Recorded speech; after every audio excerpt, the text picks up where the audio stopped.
शाळकरी मुलाची गळफास घेऊन आत्महत्या। आटपाडी येथील घटना। आत्महत्येचे नेमके कारण समजलं नाही। आपल्या आजीकडे आटपाडी येथे शिक्षणासाठी आलेल्या समर्थ अरुण ढोके वय 12 मूळ राहणार पंढरपूर जिल्हा सोलापूर शाळकरी मुलाने मंगळवार रात्री गळफास घेऊन आत्महत्या केल्याची घटना घडली। आत्महत्येचे नेमके कारण अद्याप समजू शकलं नाही। आटपाडी पोलीस ठाण्यात याची नोंद झाली आहे। याबाबत अधिक माहिती अशी की पंढरपूर येथील समर्थ हा आटपाडी येथील मापटेमळा परिसरात आजीकडे शिक्षणासाठी राहण्यास होता। तो एका खाजगी अकॅडमीमध्ये शिक्षण घेत होता। मापटेमळा येथे आजी व समर्थ असे दोघेच राहत होते। मंगळवारी रात्री 8 वाजण्याच्या सुमारास आजी तेथूनच काही अंतरावर असलेल्या वडिलांकडे गेली होती। यावेळी समर्थ हा एकटाच घरी अभ्यासासाठी थांबला होता।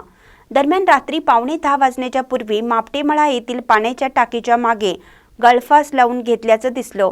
यावेळी शेजारी राहत असलेले दिनेश जाधव यांनी त्यास मयत अवस्थेत ग्रामीण रुग्णालयात उपचारासाठी दाखल केलं होतं। याबाबत ग्रामीण रुग्णालयातील वैद्यकीय अधिकारी डॉक्टर कारंडे यांनी आटपाडी पोलीस ठाण्यात फिर्याद दिली आहे। महानकरी न्यूजसाठी आदी माने, मिरज। ताज्या बातम्यांसाठी महानकरीला सबस्क्राइब करा आणि बेल आयकॉनला क्लिक करा।